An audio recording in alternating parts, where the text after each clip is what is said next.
Okay, so check this out, guys. This is pretty freaking cool. This is the this is Cornell College's former audiobook section, basically. I went to the Cornell Library, which is actually technically called the Russell D. Cole Library, and they have this kind of cool thing where they actually give away books for free. They do. I think they do sell some books too, but they actually have a free cart, which is somewhat uncommon for libraries. And whenever I'm in the Mount Vernon area, I always stop by if the place is open and check it out. And good Lord, I hit the mother load. This is late 2017, December, and they were giving away their entire book on tape section, basically. And most of this is nonfiction and classics.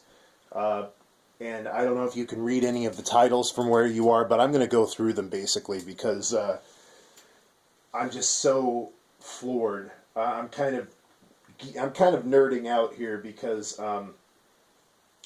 you got to think of it this way: in the 1980s, this would have represented thousands of dollars worth of educational material. And in the 90s, it would have represented hundreds of dollars worth. I mean, this shit had value, and it still does have value.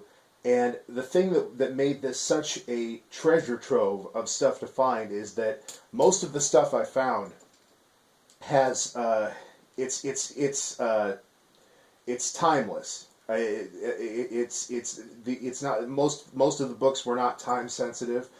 They were classic works of fiction and literature mixed in with history and great courses series. I mean, this was just Christmas came early for me. I'm just going to put it that way. I do have a tape player, and like any competent person in 2017, I do still have a tape player. I mean, honestly, you gotta have at least one audio tape player. I mean, I don't care if it's 2017 and everything's on YouTube. You've got to have at least one. It's just it's if you're a responsible person, you've got at least one. So I actually have two. One in the form of a Sony stereo, and that I bought in 2012 that served me well to this day, and one that's a just kind of a small Sony tape recorder. You know, the really small kind that's a tape recorder that therapists use and stuff. I have one of those. But hey, Zara's crashing the party. How's it going? And she's been kind of rambunctious for the last couple of days because I've been trying to move stuff around, making room for all of this shit, and she's not crazy about that. But I'm just going to go through all of these, and I have a confession to make. Only about 90% of these are from the Cornell Library. About 10% of this is stuff I already had that I mixed in. But it's all in alphabetical order by author, and we're going to go through it right now.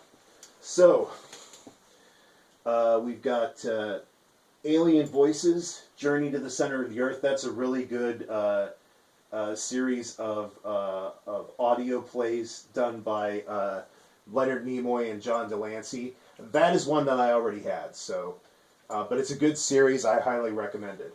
A book about D-Day. I think it's an Aristophanes play. I Know Why the Caged Bird Sings, Maya Angelou. How to Speak Up, Set Limits, and Say No. That's one I already had that I got for free when I was working at Half Price Books, and I'll point a couple more of those out. Another Aristophanes. These three are actually they're actually stuff about the Baha'i faith, which is a religion that I used to know a lot of people who were Baha'is, and I got those when they were giving away basically their tape library because I thought might as well take them. I'm going to take this one out and show you because it's the Bhagavad Gita translated into English, and that's one that I had that I got from a friend of mine who was Baha'i, and as far as I know still is. Bhagavad Gita. Put that one back in. There we go. Peripheral Visions. A Course in Miracles by Jack Boland. That's another one that I already had. Bury My Heart at Wounded Knee. When I saw this, I freaked out. There are 12 audio cassettes in there. It is like a... It's just... That's one of the highlights, I think, of the collection. Self-Esteem and Peak Performance by Jack Canfield. That's one I already had. A couple of lectures about Aristophanes. Classics of Latin poetry and prose. The Canterbury Tales and a few other titles by Chaucer. Cornell College 1952 choir. Cornell went to New York. The choir did. The Cornell choir went to New York in 1952 to for some kind of benefit for cerebral palsy, and that's a recording of the 1952 Cornell College choir at this thing in New York that they had, and they gave away. I mean, I'm sure they have it recorded somewhere else, probably digitally, but still, it's like, geez, giving away your history. The brothers Karamazov Dostoevsky, that's an audio recording of a play, adaptation of The Idiot. Narrative of Frederick Douglass. Man, the great courses. I was thrilled to see that there were so many of those in there. There's a two-part series about Buddhism. And then Escape. Those are radio dramas. Those are ones I already had, and I'm going to show you the covers of those because they're really cool, the artwork. You see that? Pretty cool. Just the way that things are... They're just kind of works of art, you know. I mean, this whole thing is like a fashion statement. I mean, I have this like in my house, in my living room, and it's just... The statement that it makes, I think, is that I respect the past and I respect knowledge, and I know that I'm kind of raving, but I'm just so happy to have all of this. 6 Easy Pieces, Richard Feynman, physicist. Great writers, their lives and works. The Odyssey, Homer's Odyssey. Conversation with Aldous Huxley, one of my favorite thinkers. May It Please the Court, 2 different separate recordings, compilations of Supreme Court cases. And my favorite of the 2 is this one, cases regarding the First Amendment. I don't want to be too much of a dick, but let's face it, in the year 2017, it's kind of, I mean, I know that they were giving all of this away, but there's no time in history where colleges need to have information about the First Amendment more than in 2017. So I thought it was kind of weirdly symbolic that they were giving away this audio tape, these audio tape Supreme Court recordings of First Amendment cases, considering what's going on campuses these days. So there's that, and I'm going to enjoy listening to that. It's just too bad that college students won't get to hear it. Biological Anthropology and the Roots of Human Behavior. A collection of Martin Luther King speeches. Those are recordings of Kriyananda. He was a monk in California. That's a collection of all of his bunch of his lectures in like the 70s.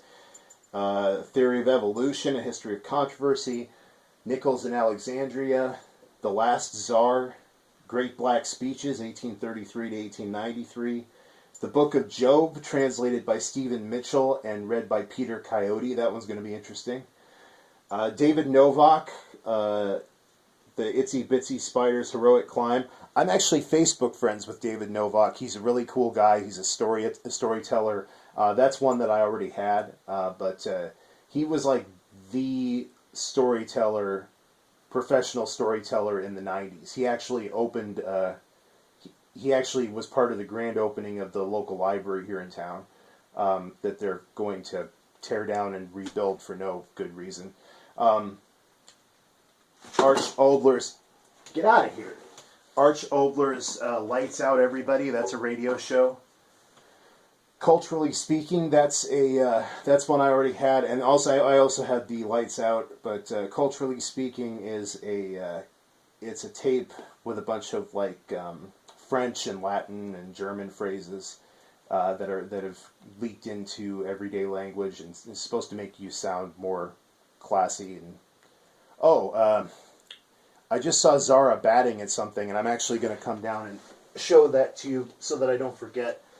This one I'm not going to keep on this shelf, but look at how cute that is.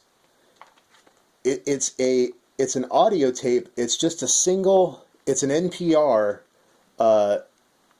audio recording of a show from 1981, and it's got its own little case like that. And it's literature of the black experience. And I thought this is just so cool that it's just one tape and it comes in its own little case like that. I mean, it's just like that's so of its time. I love that. So there's that.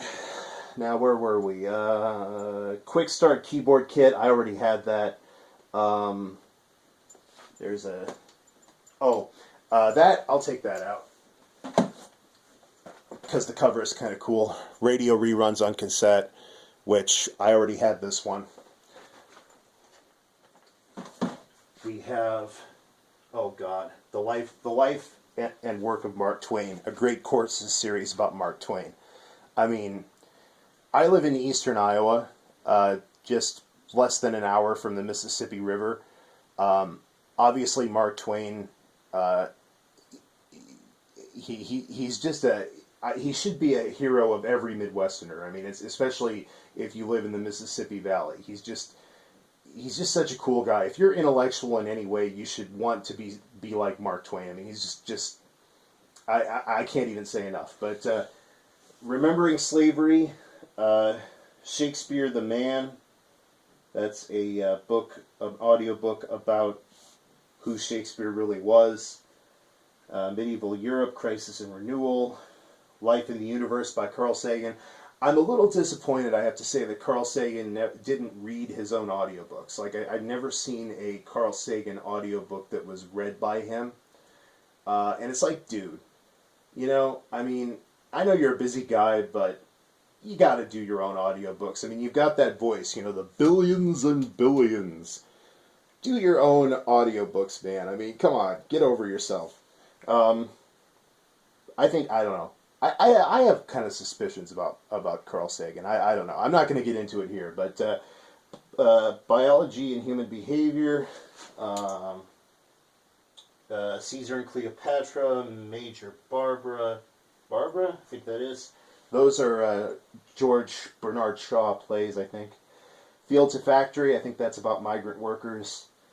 Existentialism and the Meaning of Life. No Excuses, Existentialism and the Meaning of Life. That's another great course.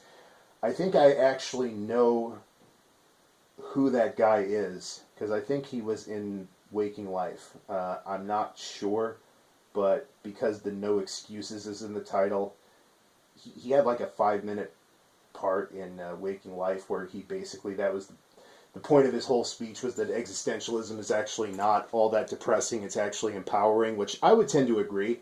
I dig existentialism overall. Couple of Zen audiobooks. The Good War, Studs Terkel.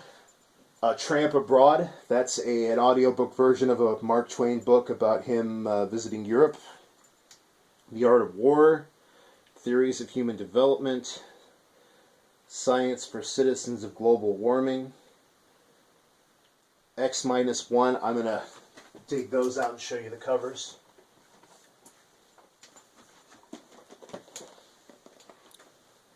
They're all like old school science fiction-y.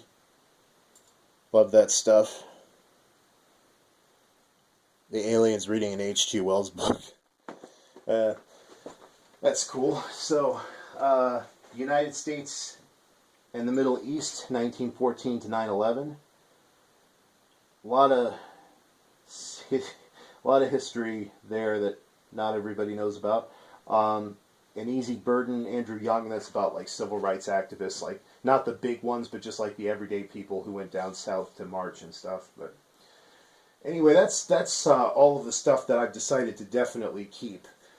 I have in my van. I have this amounted to like 2 good-sized boxes full, and the stuff that's not here, that's in the van, and I may or may not keep. It's enough to fill another 2 of these cubbies. But I think I live in a small apartment, so I have to be careful with space. And I think that I think I made the right choices. I wanted to pick stuff that was kind of timeless, really really heady, classic works of fiction and nonfiction literature, stuff that holds its value. You know, there were other things, like there was a Bill Maher audiobook. I'm going to listen to that, but I'm going to give that to a buddy of mine who's really into Bill Maher. Things like that I decided not to keep. New Passages, which was like a baby boomer self-help book. I'm not really interested in that. There were some other things that... But I'm going to listen to them in the car, because I have a car with a tape player. So I'm going to listen to most of those and then decide which ones I'm going to keep and which ones I won't. And the ones that I'm not going to keep, I'm going to try to find good homes for. Give them to friends, give them to family. My mom's a librarian, so she can probably find someone who wants them. So, but I think we're done here. But yeah, I don't want to keep rambling on. I'm just so I'm so thrilled. I love stuff like this. I think people in the year 2017, 2018, they don't respect the past like they should. I'm amazed that they actually gave this stuff away instead of just throwing it away. I mean, I would have expected them to actually either throw it away or maybe recycle it. But they were at least smart enough to try to give them away. And I was smart enough to basically take everything that they had. It's all mine now. Mine, it's all mine, ha. But no, it's, I mean, look, yeah, they're audio tapes. And yeah, a lot of this is probably on YouTube. And yeah, it's outdated technology. But it still has value. And yeah, it takes up a lot of space, but it still has value. I don't like waste. I don't like it when I like it. I like the fact that I'm gonna put this stuff to good use. Even in the year 2017, when the odds were that it would never be put to good use, I'm gonna put it to good use. And I'm just really proud of that. I'm into history. I'm into preservation, and I just feel good that these artifacts, these library artifacts. I mean, look, they still have the Dewey Decimal tags on them. I mean, a lot of people don't stop to think. Yeah, these audio tapes or these audio books on tape, with their bulky clamshell cases that are mostly air. You may not think that you would miss them. And you're like, yeah, throw them away. They just take up a lot of space, and they're outdated, and they're just, people won't ever look at them. But you'd be surprised what you miss once it's gone. And just the way these look, the way that the cases are put together, the way they, in a lot of cases they took the original case and they took the label out of it, and then they had these cases that are like the big bulky clamshells, and they stuck them in the clear plastic, and just the way they put these the way they made the cases and the way they cataloged them,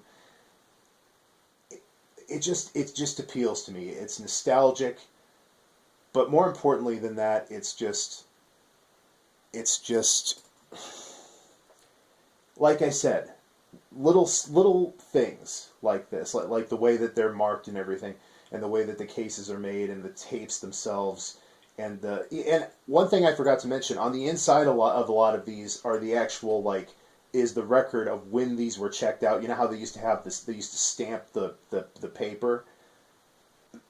You have those on the inside of a lot of these, and it's just like I said, it's vintage, it's nostalgia, it's retro, it deserves to be preserved. And I'm not saying that if I didn't preserve it, nobody else would. I'm sure other people would. I'm sure that you'd still find things like this in people's basements and attics, and some old librarian would, you'd find it in their house or something. But I'm just glad to be part of that like that crew of people who preserve this stuff instead of just automatically thinking, let's throw it away. So yeah, I mean, you got to have respect. You've got to respect your past. You've got to respect the past. You have to respect where you came from, because it's in knowing where you came from that you have the richness of self to realize where you're going. So I'm really glad I got to keep these and preserve them and listen to them.